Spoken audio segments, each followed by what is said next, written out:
which brings us to the debate on introducing 20-mile-an-hour speed limits in Wales.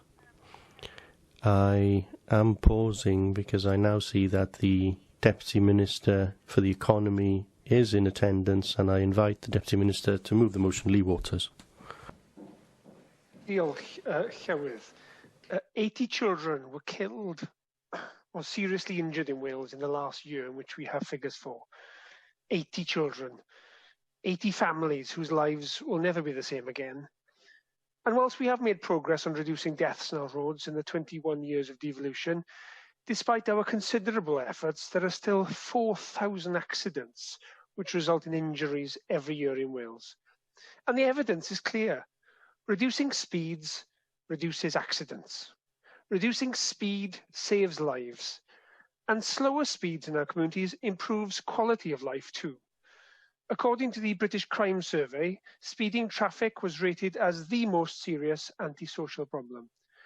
Of the 16 examples of antisocial behaviour people were asked to rate, every demographic rated speeding traffic as the greatest problem in local communities.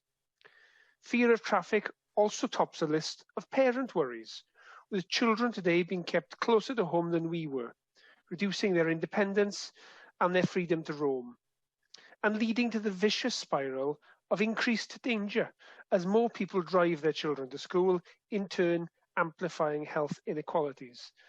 As the report points out, child pedestrian deaths are 4 times higher in deprived neighbourhoods than in affluent ones. The approach until now has not produced the results we want to see. The process local authorities have to go through to bring in lower limits, the traffic regulation orders, is slow, complex and expensive. Despite millions of pounds of investment, only around 1% of the road network is subject to a 20-mile-an-hour speed limit. Today we published the report of the 20-mile-an-hour Taskforce, and the brief I set the Taskforce was to work closely with those who will be charged with implementing this new law to come up with an approach that will work in practice. I am hugely grateful to Phil Jones for leading this substantial piece of work over the last year, systematically identifying the barriers to implementing the significant change and drawing on the experience of the police, local authorities, public health experts and key stakeholders to devise ways through. The Taskforce report recommends turning the current process on its head, so that instead of the default limit being 30 miles an hour, with communities needing to make the case to go lower, the default speed limit will become 20, with a case needing to be made to go higher. This change in the default speed limit is a cost-effective way to lower the speed limit on all residential roads in Wales.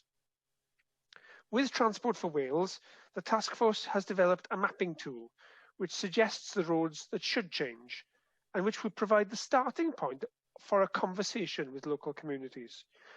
Crucially, Llywydd, it'll be for communities and local authorities to decide which roads should stay at 30. With the Senedd support today, we'll refine this approach further through pathfinder areas where we'll trial and adjust as we go.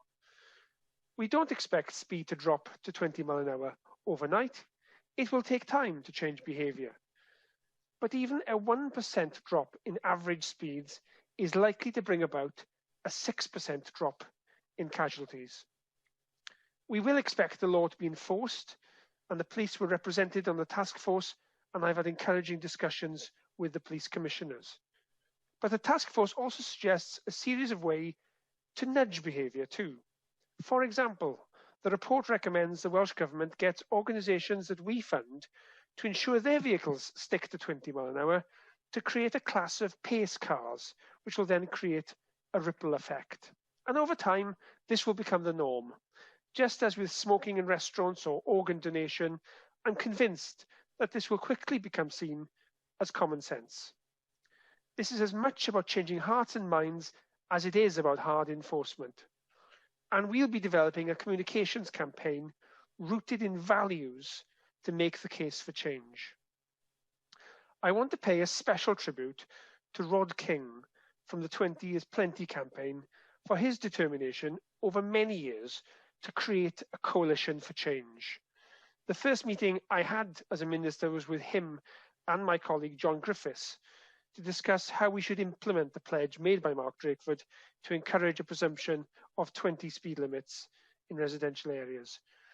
John too has been a real champion of this agenda.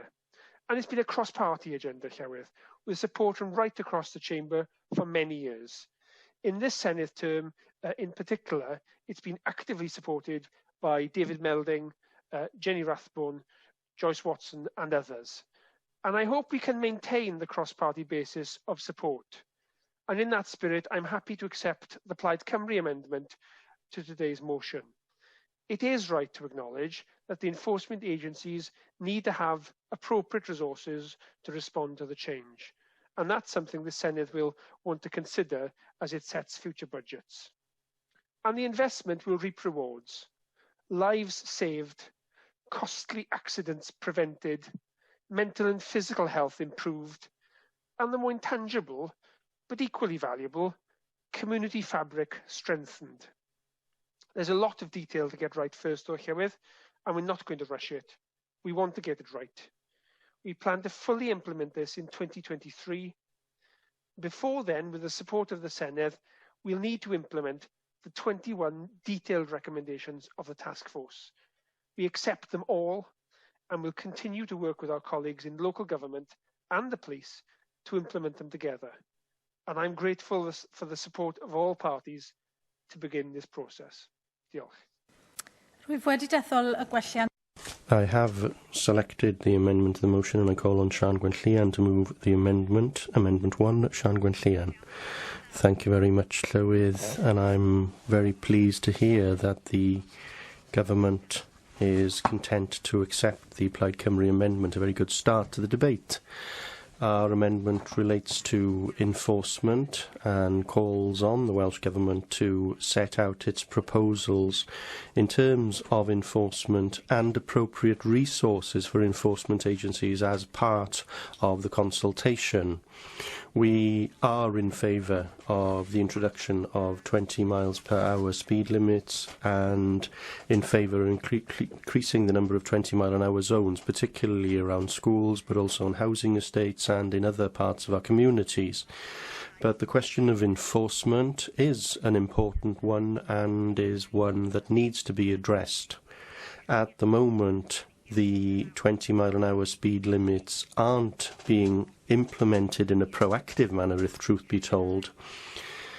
The Go Safe cameras are targeted at locations where a high number of people are injured or killed, and that is understandable. But the Welsh Government, in order to make these speed limits effective, should work with the police and crime commissioners, with the Go Slow programme, which is funded by Welsh Government, in order to agree how to change the enforcement regime so that the 20-mile-an-hour speed limits are of real value. And I'm pleased to understand that Arfon Jones, Plaid Cymru Police and Crime Commissioner for North Wales, has started to conduct a survey in that area as to how exactly these speed limits could operate.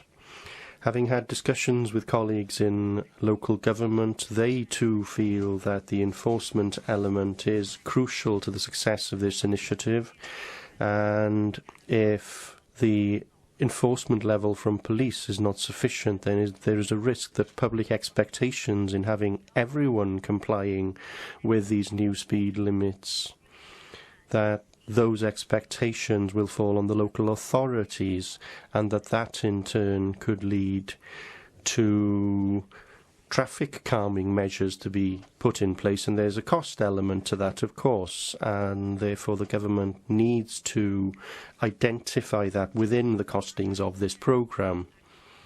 Otherwise, and having seen that the government is willing to accept our amendment, we welcome this proposal and support efforts to implement it successfully. When I was a county councillor for Felinheli, I did succeed in getting a 20-mile-an-hour zone around the local school. And I have to say that there was a change in driving habits immediately, and far more care was exercised, particularly perhaps because the 20-mile-an-hour signs included colourful pictures that had been drawn by local children, which included a tortoise and the word slow. Russell George.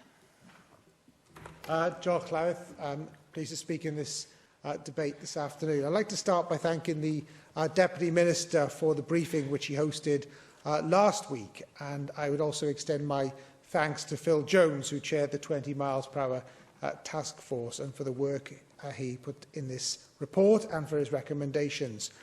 From my perspective and the Conservatives groups, we would of course support measures that reduce the cases of accidents occurring on our roads. And from my own group's perspective, there are a range of support for aspects of the report, and indeed all of the report, and there's also a range of questions and aspects of the report which still need to be addressed in terms of some other members of my group.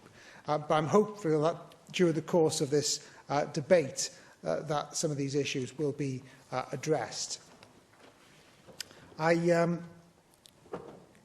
own comments as well. I'm going to try and perhaps tease out a bit more information if I can as well, which I hope the Deputy Minister might be able to respond to in his closing remarks. First of all, I thought I'll look at my own local authority area, and thankfully collisions within 30 mile per hour speed limit areas within Powys are relatively low. Therefore, whilst the research suggests that 20 mile per hour limits will reduce collisions, there will be a smaller reduction, I think, in rural local authority areas. And the other, I think, issue as well is that, particularly in rural areas, you've got a higher level of unrestricted, higher speed roads, which of course is there, of course, a higher level of accident rates on those particular roads. In the last 5 years, in Powys County Council informed me, 19% of the collisions occurred in 30-mile-hour limit zones or restricted areas, and that's 448 in total. So another note as well, I would perhaps point out that we're potentially going to see an increase in collisions on the amount of people using sustainable travel, which we want them to do, of course, by walking and cycling. So the trend in that area is also increasing. So I think we need to take into account that particular aspect as well. The change as proposed wouldn't happen, of course, would happen overnight, as the report suggests. So there would need to be a significant media campaign in that regard, which is also pointed out in the report. But of course, drivers tend to drive in accordance with the conditions of the road. So I think this is a concern where we may initially see vehicle speeds lower due to the media campaigns. Overall, over a shorter period of time, or over a longer period of time, there will need to be adequate police enforcement of the new limits. And the longer-term reduction in speeds will only, of course, come from a generational change. That's certainly my view. We saw that with seat belts, for example. Not suggesting we don't do this because of that, but there is a generational change, so that perhaps just put some expectations on how long this may take for change to occur. I do have some concerns about the unsustainable level of possible requests that may come in for physical traffic calming measures to ensure that vehicles drive at new lower speeds. I know this from my own local authority days when I was often asked to intervene in those particular aspects. There's also some looking at, I also think that from speaking to traffic officials that there does need to be some robust guidance that's published along with any change as well. If I can just quickly mention some legal matters as well, which perhaps need to be considered. Not all 30-mile-per-hour limits have street lighting. Some limits, some have part lit and have had the restricted road status within the lit part removed at 30 mile per hour limit imposed by order. So if the proposed changes, that needs to be taken into account. I'm also aware that for some rural authorities, Ceredigion is one, the presiding officer might tell me otherwise, but I believe, as I understand it, that all 30 mile per hour limits in Ceredigion are by order. Thus, no 30 miles per hour limit in that county will change should the proposals be implemented, unless the Welsh Government force the local authority to revise the orders in place. Just a few other things, if I can. In regards to the report, it seems to be very often the report is very much focused on urban Wales. I would have liked to see more attention on rural Wales. The report also talked about subgroups being set up. I would have preferred a subgroup also set up to look at the costings of the proposals. I think that would have been, should have been included as well. Because what is the total cost of local authorities, Welsh Government, policing? I think this does need to be known at this stage. Overall, on costings, I think it'd be important that local authorities are supported financially. I certainly agree with the report that significant media campaign would be required. I think the final say also has to be with communities. I'm not fully convinced of that the intentions of the report do need this statutory instrument to be introduced. I do wonder whether existing guidance is sufficient, and I think perhaps I would end with two questions in 10 seconds, Presiding Officer. Are we using a sledgehammer to crack a nut with this proposal? And also, what criteria will define success of a 20 mile per hour default? So I look forward to the Deputy Minister perhaps responding to some of those, I hope, constructive questions and issues. Mick Anthony. Thank you, Clwydd. I wanted to make some of the points about enforcement Sian Gwenthi has made, so I don't want to repeat those, but just to reiterate how important they are to any particular change. There will obviously be consultations and discussions with our communities. I live in a former mining community, and of course our roads were never designed for the volume of traffic or the amount of traffic that is parked side by side, concealing many access routes. This proposal is essentially about, I think, behavioural change. It is about what is socially desirable in respect of our traffic within our communities. And all I really want to do is to say that I think the proposals will be overwhelmingly welcomed in our communities where we have density of population and where the safety of parents, grandparents and children is actually paramount. Can I also say that this is absolutely in keeping with the spirit of the Future Generations legislation that we introduced, and that this proposal will also bring us in line with many other countries in the world that have already adopted this approach of basically community-oriented speed limits. So I very much welcome this, but just to reiterate the point that Sian Gwenthi made, that to be effective, it is not just enough about culture change, but there has to be properly resourced enforcement to make it work. But I know that there are many in my community, those people I represent, who will very much welcome the direction of the proposal here. David Rowlands.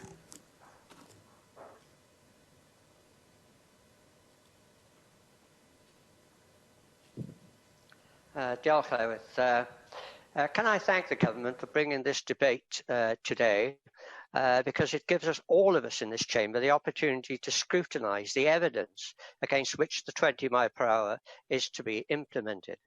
I wish to state at the outset that I support 20 mile per hour limits around schools and other vulnerable places. I, of course, acknowledge that none of us wish to see anyone killed or indeed injured on the roads of Wales, and if the evidence was definitive, then I would support these moves. However, the evidence is far from proven. Indeed, there is much evidence to suggest that the imposition of this speed limit will not result in a reduction in accidents, whether fatal or otherwise, or a reduction in harmful emissions, the two reasons for which this imposition is to be implemented. For instance, in Bath and North Somerset, where they spent over £804,000 on implemented 20-mile-per-hour speed limits, Ray reported that the number of fatalities and injuries had actually increased in 7 of the 13 zones where it was implemented. The report commissioned by the Welsh Government states that the largest number of fatalities occurred in roads with 30-mile-per-hour limits, but failed to mention that the average speed of the cars in these accidents was, in almost all instances, far higher than 30 miles per hour, which means, of course, that the drivers were defying the 30-mile-per-hour limit, and this would imply that they would also defy a 20-mile-per-hour limit. These lower limits will in no way deter those who break speed limits by substantial amounts, who are the cause of much of the antisocial behaviour referred to by the Deputy Minister. Even such an august motoring organisation as the Automobile Association says that councillors are wasting money because 20 miles per hour is not making our roads safer. I would suggest that such an organisation has far deeper knowledge of roads and road usage than that which could be elicited in a few months' research, whoever was conducting that research. There is also no evidence to prove that 20 miles per hour will alter driving habits. Police forces have in fact failed to enforce the limits, believing it would be a waste of resources. They go on to say enforcement is reactive and should not be as a preventative measure to achieve vehicle speeds. Prevention has to rely on public support and compliance by the majority, and enforcement has to be guided by proportionality. The organisation 20 is plenty have criticised reports but have failed to provide evidence to the contrary. Can I now turn to the supposed benefit of a reduction in emissions resulting from a reduction of speed from 30 to 20 miles per hour? No less an authority than the UK Ministry of Transport have reported that their research shows that emissions at 20 miles per hour are greater than at 30 miles per hour. Indeed, emissions continue to decline as speed increases until about 50 to 60 miles per hour and then start to rise again. So given the fact that vehicles will be going slower through an area and thus at that location for longer, we will have the double negative effect on emissions, in fact causing greater pollution than was the case with the 30 mile per hour speed limit. Can I now turn to the implementation of these measures? The report was keen to point out that a blanket piece of legislation covering the whole of Wales would make it easier and therefore cheaper for councils to implement. However, it would be down to individual councils to decide which 30 mile per hour areas will be excluded from the 20 mile per hour limit. In other words, despite the fact that the report says it makes almost no difference to the times of getting from one part of an urban area to another, it is accepted that for reasons as yet not defined, there are certain roads in urban areas which will not be subject to the 20 mile per hour rule. The problem here lies in the fact that any given council will quite naturally be risk averse in whether a road should remain at 30 miles per hour or not. They will be only too aware that should a fatality occur on a particular road which retains a 30 mile per hour or maybe even higher speed limit, they would very likely be criticised or even sued for not implementing the 20 mile per hour. So we are likely to see a situation where every urban road throughout Wales will see a 20 mile per hour restriction. Herein, alas, lies another conundrum for our councils. What constitutes an urban road? For instance, if in Torfaen, does the road from Blaenavon to Pontypool constitute an urban road? There are, of course, many thousands of such roads across Wales. When we say a blanket adoption of these speed limit, it will indeed be a blanket with almost every road in Wales subject to this ridiculously low speed limit. Lastly, I want to turn to the practical aspects for the driver of keeping to this speed limit. Firstly, almost all speed control devices on cars will not operate lower than 30 miles per hour. So putting on speed control is not an option, even if it is fitted. And of course, most cars do not have this function anyway. So it is down to the driver to control his speed to 20 miles per hour. I frequently use two areas which introduce this speed limit, Usk and Caerleon. I find that I am constantly monitoring the speed indicator, and given that the other cars in front of me are often breaking the limit by a mile or two, as indicated by the flashing speed control indicators, it would seem this difficulty is universal. This, of course, has the adverse effect of not monitoring the road as one would normally, thus having the adverse effect on road safety. Therewith, the 30 miles per hour limit was introduced when cars had steel bumpers and cable brakes. Today's cars are designed to cause less injury and with braking systems that are far superior to those even a few decades ago. There's only one way to stop road accidents, and that is for all of us to return to walking. This constant reduction in speed could be applied to our motorways. A 30-mile-per-hour speed limit on these would save far more lives. I'm going to have to draw your comments to a close and ask you to draw your comments to a close. Thank you, therewith, much obliged. Thank you very much. And Jenny Rathbone.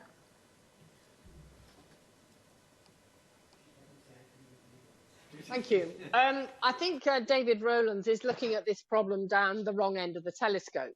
It would indeed be a good idea if we all returned to walking, because then we'd all be a lot healthier. But I don't think that simply because some people are defying the speed limit at the moment and therefore need dealing with, and the police are aware of this, that we should therefore not introduce a default 20 mile an hour in all urban areas unless there are good reasons to have it at 30 mile an hour. We absolutely need to change the culture on this because of three emergencies. One is the climate change emergency. Another is the obesity crisis, which is killing our children far sooner than the parents who bore them. And it is that bad. Life expectancy is reducing, not increasing. And thirdly, we have the coronavirus public health emergency, and we know that coronavirus breeds better in polluted air.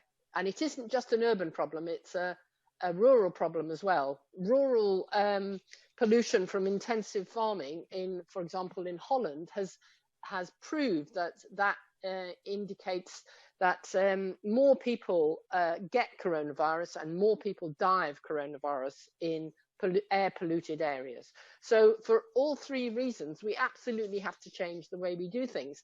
And we have to encourage parents to understand that enabling their child to navigate their way from their home to their school is an important part of growing up.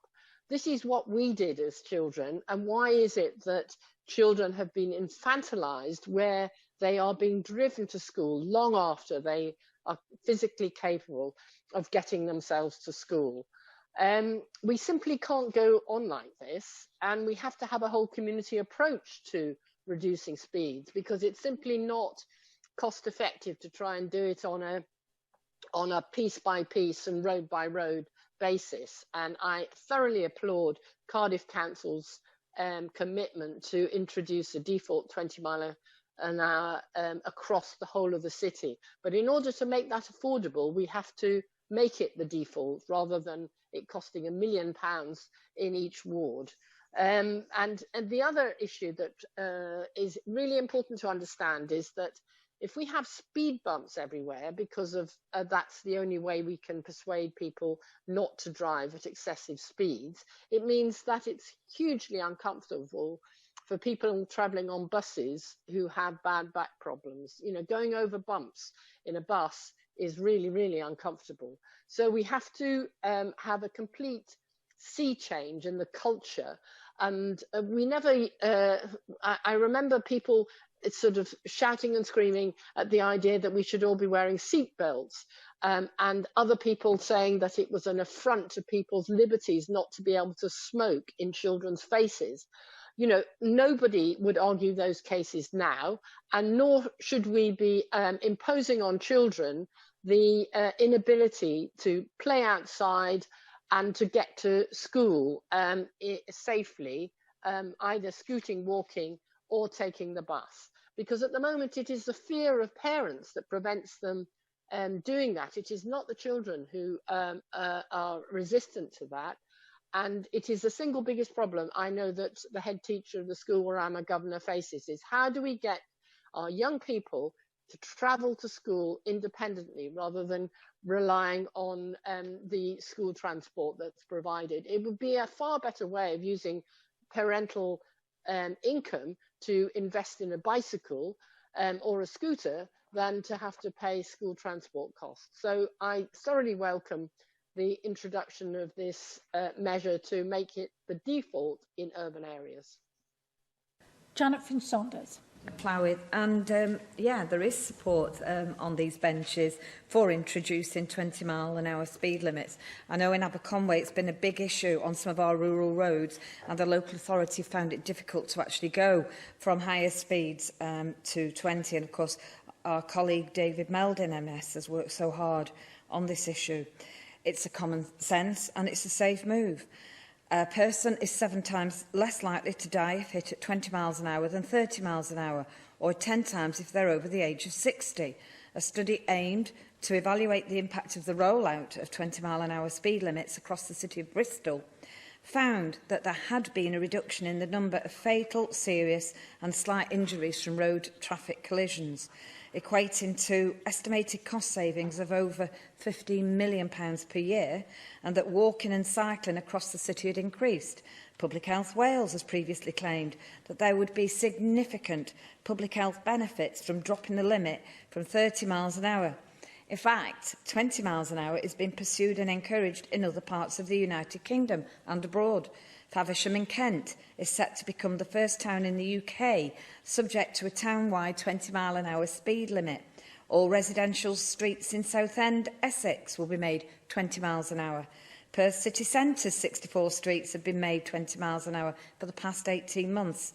The Road Safety Authority is supporting cross-party agreed plans to limit speeds to 30 miles an hour on almost all roads in Dublin city and suburbs. Milan is setting the same for 22 miles of roads. Washington DC reduced speeds on local roads to 20 on the 1st of June, and Wellington in New Zealand has agreed 30 kilometres an hour for central city streets. As the founder and campaign director of 20's Plenty for Us has commented, the de facto standard for safer and people-friendly streets is now 20 miles an hour, with higher limits only where they can be justified. Action is being taken globally to implement 20 miles an hour, so I'm eager for us to speed up the process here. It simply cannot be right that whilst it has been possible to introduce 20-mile-an-hour limits for many years, only around 1% of the urban road network in Wales is currently subject to them. According to the report of the Taskforce chaired by Phil Jones, you can change the default speed limit for restricted roads in Wales to 20 miles an hour, and there are a number of recommendations on the steps needed to achieve this, such as having a target date of April 2023 for the change in law coming into effect, making subordinate legislation under Section 81.2 and 65.3 of the Road Traffic Regulation Act 1984, by making additional resources available to local authorities to enable them to consult on, design and implement widespread changes in local speed limits, and to provide monitoring data. And that is key. Without the resources, it's useless as even talking about it. We need to cooperate with the police and Go Safe to agree how the enforcement regime should be adapted. I welcome the recommendations of this report and have a particular interest in the calls for the amending of the setting local speed limits guidance. A report I prepared last year following a very, very heavily packed public meeting about highways in the west of the Conwy Valley disclosed that local authorities are placing emphasis on the number of accidents instead of risk and near misses. This is utter madness and has meant that we are stuck with high-use single-track lanes in rural communities such as Talacadden, Rowan and Treview, and they still have 60-mile-an-hour limits. Personally, I believe the guidance and the need to consider 12 distinct factors, not just the numbers and types of collisions, should be enshrined in law so that every local authority has to consider each factor fairly, so that Welsh Government can focus on the serious problems with the guidance on setting local speed limits. We need positive progress on this, so I welcome the report.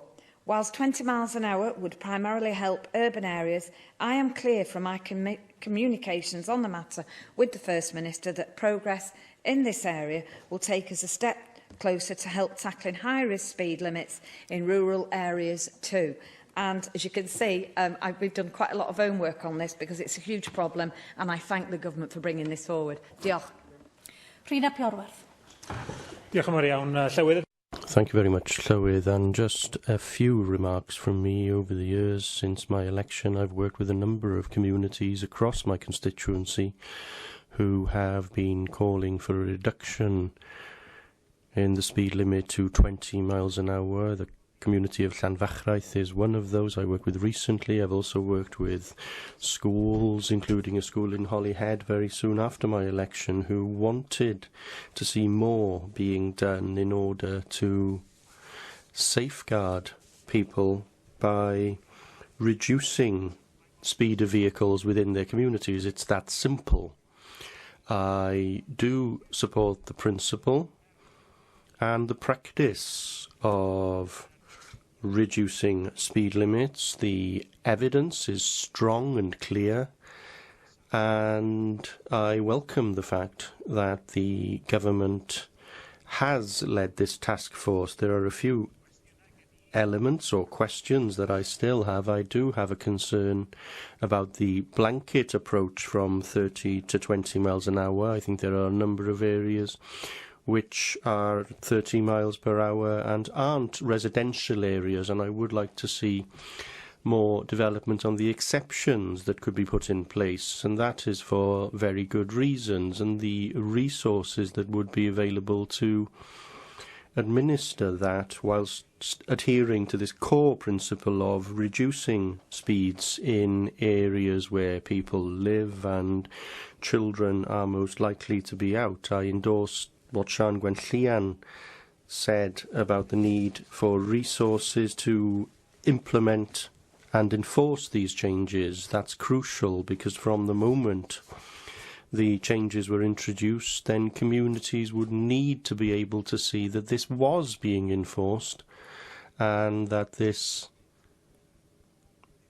was being taken seriously. I want to echo one thing that I've said in the past. I was in Guernsey some 12 months ago, and I was delighted to see the speed limit of 25 miles an hour there, which did so much to slow traffic on roads in general there, and I do look forward to a broader debate on the kind of exemptions and nuances that can be introduced as the principle is taken forward more generally. But on behalf of those communities who have been calling for a reduction in speed limits, I'm excited for them that this is now a step closer, and I look forward to seeing an ongoing debate on the detail which is important over this ensuing period.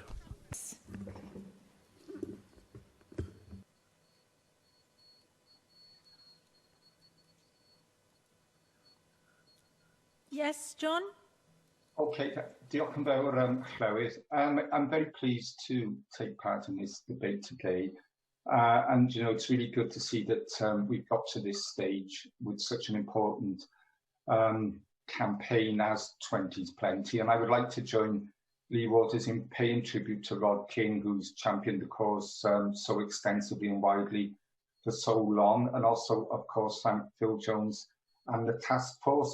And to thank Lee Waters himself, because, you know, Lee has undoubtedly given fresh and added impetus to this campaign and these proposals as Minister. So thank you very much for that, Lee. As others, my interest in the campaign firstly came from local communities who were campaigning for lower speed limits. And that certainly brought home to me the deprivation factors involved, because they were campaigners on roads in local council estates where there had been, sadly, fatalities involving children, where there were roads through the estates with cars parked on both sides, there still are, children playing, and it's so easy, of course, for a child to chase a ball into the road from between parked cars, and if a car is doing any considerable speed at all, it's very difficult to stop in time. So I really do think that essentially this is a road safety campaign, and it stands on its own merits in that regard. But there are also other very important benefits from a default 20-mile-per-hour speed limit in our residential areas. And I think a lot of that is about reclaiming the streets, as others have said. It's about allowing children to go out and play freely and parents to feel confident in allowing children to do that. It's about older people feeling more comfortably walking around their local areas in terms of their road safety. It's about active travel, allowing walking and scooting and cycling, whether it's to school or work or local shops, and people feeling more comfortable, safe and secure in doing that themselves or allowing their children to do it. So the benefits of this policy, I think, are very widespread. It's about better community life. It's about people getting to know people who live around them to a greater extent. We've seen some of that, in fact, through the pandemic. And I think it's something that could be furthered and fostered also through a 2020 policy. People have referred to enforcement, Clywyd, and I think that hopefully in the longer term it will become self-enforcing to some extent, as other similar measures have been. But certainly in the short term there will be a need to make sure the police and others are enforcing this policy properly, and that will have resource implications. But I think it's also about a marketing, a communications and awareness raising campaign. We do need a strong strategy on that initially, I think, to make sure that everybody is aware of the change, the reasons for it, and hopefully they will be supportive of it. But we do need, to get key messages across if we are going to have that support and backing. I don't know whether Lee might be able to say a little bit more about the rolling out of pilots in terms of the basis on which that will take place, which local authority areas and which areas within local authorities will see those initial pilots. And I'd also like to support what Russell George and others said about rural areas, because we also have a very strong campaign around the A48 dual carriageway in Newport in terms of villages and village roads off the A48. Following again a fatal accident, and a man, Julian Smith, who sadly lost his daughter in an accident, is leading a very strong local campaign. And he's pointing out very strongly that having national speed limits on roads through villages doesn't make any sense at all when you have families living there. 60 miles per hour, is just totally excessive, and it does seem to be very difficult to get necessary change. I mean, there are lower limits obviously in Wales on some of these village roads, but sadly there are many that are still subject to the national speed limit, and it does seem very difficult to get lower speeds on those roads. So I'm very grateful, Clywyd, for the opportunity to speak in this debate today. I think 20's Plenty is a very progressive policy. I think having that default 20-mile-per-hour limit on our residential roads right across Wales will put our country in a very positive light and deliver real benefits for our communities. Joyce Watson. Diolch, Clywyd. I've campaigned for many years to increase the use of 20-mile-per-hour zones in Wales. And I first looked at this in 2011, and at that time there were 237 serious pedestrian casualties in Wales, and sadly that included 82 children losing their lives or being very seriously injured.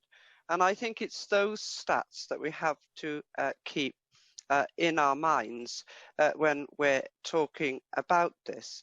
And at that time, I focused my report onto Ceredigion Council and see if they could introduce more 20-mile-per-hour zones in built-up areas to protect their children. And at that time, there were 6 schools in Ceredigion were in a 20-mile-per-hour limit zone, but there were 40 with a 30-mile-per-hour limit, and 6 schools with a 40-mile-per-hour limit, and there were 5 who had the national speed limit right outside their door. So I think, you know, there is a real need and a real focus, and I think, and I agree with John Griffiths, this is a piece of legislation that stands on its own in terms of road safety. But I do recognise all the other advantages that everybody has built into that. So the numbers speak for themselves. Between 2017 and 2019, 127 people were killed in car accidents, but 1,759 people were injured and 453 were seriously injured. That is a significantly high number. So we get down to, does speed make a difference? Well, it does, because if you're hit by a car travelling at 20 miles per hour, you'll have a 95% chance of survival. If the car is travelling at 30 miles per hour, you'll have 80%. You'll only have 50% chance of survival if you're hit by a car going at 35 miles per hour. And if you're hit by a car going at 40 miles per hour, you've got a 10% chance of surviving. So I think it's fairly clear from those statistics that your chances of surviving an impact by being hit by a car greatly increase as you reduce the speed of that car. And you don't have to reduce it by significant amounts as that demonstrated. Part of the reason, of course, is that the faster the vehicle is travelling, the longer the distance it will need to stop. So I'll give another example.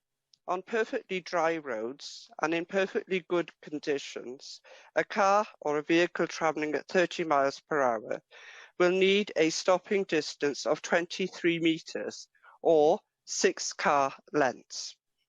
At 20 miles per hour, that will go down to half. So speed, again, is a factor in giving both the driver and also the pedestrian an opportunity to not end up with a serious collision resulting in injury or fatality.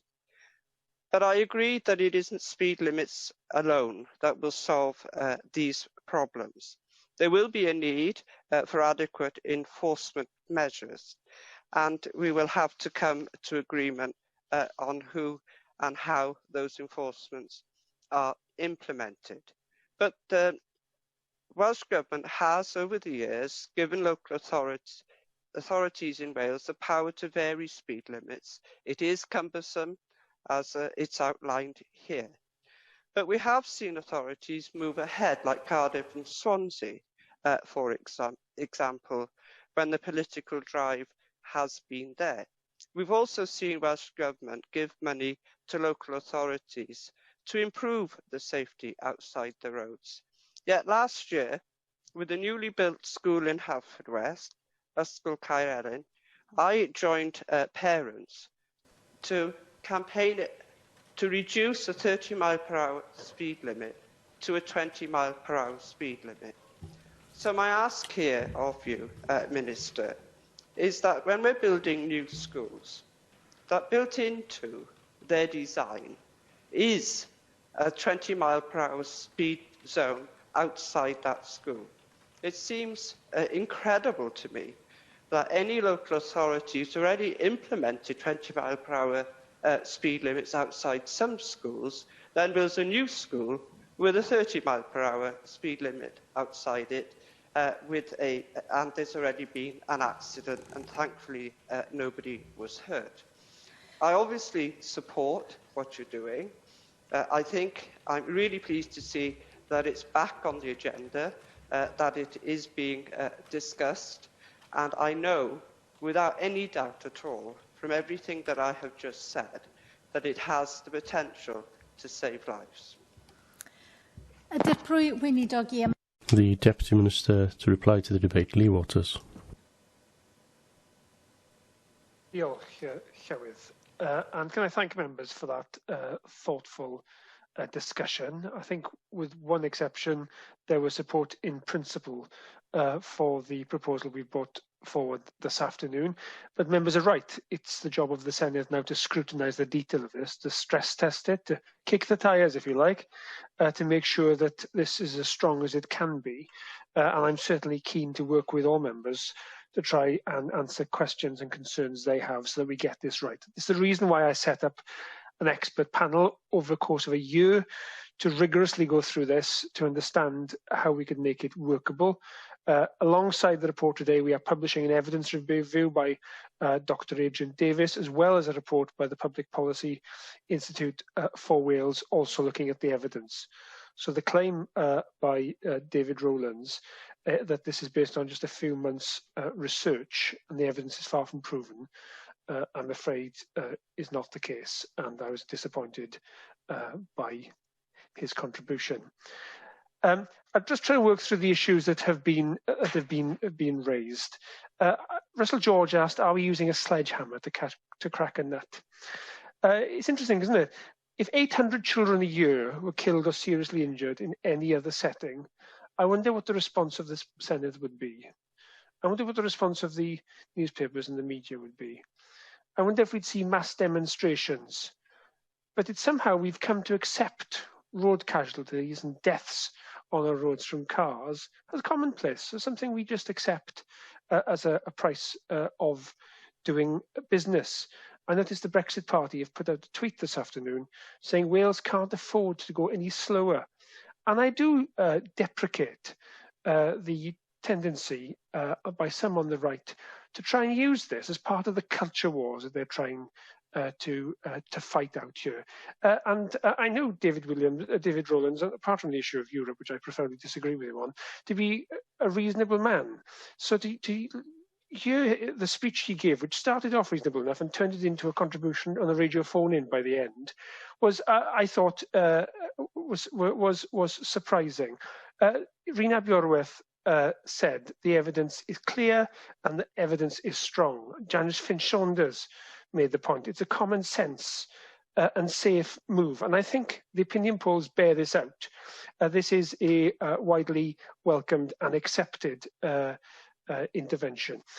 There's concerns around resources and the concerns around enforcement, and I think those are legitimate concerns. At the moment, we spend an awful lot of resources, but on engineering, on hard interventions, and the evidence is that we've probably achieved as much as we're going to achieve from that approach. The road casualty reduction figures have slowed, and there's now a sort of a stubborn residual level of casualties that approach does not seem to be able to tackle with any great dynamism. So I do think we need to look afresh at our approach, and we are going to be continuing to work closely with local government and with the police to work through the practicalities of this. And the pilots that John Griffiths asked about will be developed with them in a range of different settings. So Russell George, we will definitely want one of those to be in a rural setting, and the GIS, the satellite mapping that we're using to try and suggest what roads might be 20 and one might be 30 will of course apply to rural as well as to urban settings.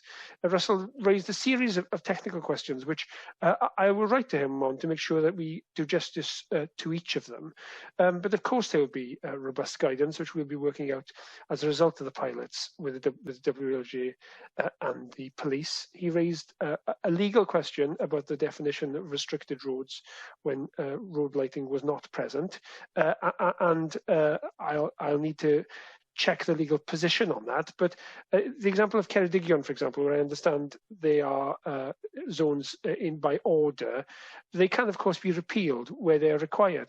And that's the point of this approach. It's a permissive approach, working with local authorities and what communities tell us they want to do in their settings. So if, as John Griffiths mentioned, in rural areas, and Rhina Bjorwerth mentioned, there's a nuance there which suggests a different approach. We hope to work with local authorities to give them the discretion to respond to the circumstances they find. This is not a sledgehammer. This is a strategic move, but with a degree of discretion at the level of detail to make sure that we apply it in a way that is sensible. Sian Gwenllian said at the start about the way that GoSafe currently targets resources on areas with high levels of killed and seriously injured. And Janet Finch-Saunders mentioned what she called the utter madness of looking at casualties rather than near misses. And I think that was one of the problems with the current approach. Well, if we turn it on its head and we set 20 as a default, the role of GoSafe and the police then becomes different. And John Griffiths is right. This will in time become self-enforcing. But clearly this is going to take time. This is a behaviour change project, cultural change over time. But the figures are stark and the figures are clear. The risk of being killed is almost 5 times higher in collisions between a car and a pedestrian at 30 compared to the same type of collisions at 20. 5 times higher. The point of where a car is going faster, the point at which a car doing 20 will have come to a stop, a car doing 30 will still be doing 24 miles an hour. And this evidence is cited in the report. So I don't think we can seriously say that there is weak evidence on this, or that we haven't fully made the case for the need for this type of intervention. There were examples cited, Bath and Somerset, where fatalities increased, and others where the air quality impact was not certain. But of course, these are different approaches. These are zones. And this is not a 20 mile an hour zoned approach. This is a default speed limit. There's a whole area. So the standard will be 20, the exception will be 30. You know, and David Rowlands made the risible point that because cars now have better braking systems, somehow we didn't need, we could overlook the fact that 800 children a year were killed or seriously injured. Well, clearly those braking systems aren't effective, David, are they? They're clearly not effective. Children are dying. They're dying, and we need to stop it. And this is a way of stopping it. And I think the mealy-mouthed comments about having a ridiculously slow speed, 20 being ridiculously low limit, I think says more about the culture war effort he's trying to engender than it does about the evidence. Well, Jenny Rathbone made the point, seatbelts was said to be an affront to liberty, and smoking in people's faces was thought to be a right, and now nobody would indeed say that. I'm hoping I've worked my way through the majority of the points that were raised, Llywydd. If I fail to do so, I will write to members. This is a significant change. We're not rushing it. We've been criticised for taking too long to go about it. We want to work through the details and get it right. But the prize for getting it right is high, and I think I welcome the challenge from members, and I welcome that as a continued conversation. So together we can satisfy ourselves that this is the right thing to do. And I think of all the things that each of us will have achieved in politics, if we get this right, it'll be a significant legacy for our Senedd. Diolch, Llywydd. Diolch i'r Dirprwy. Thank you, Deputy Minister.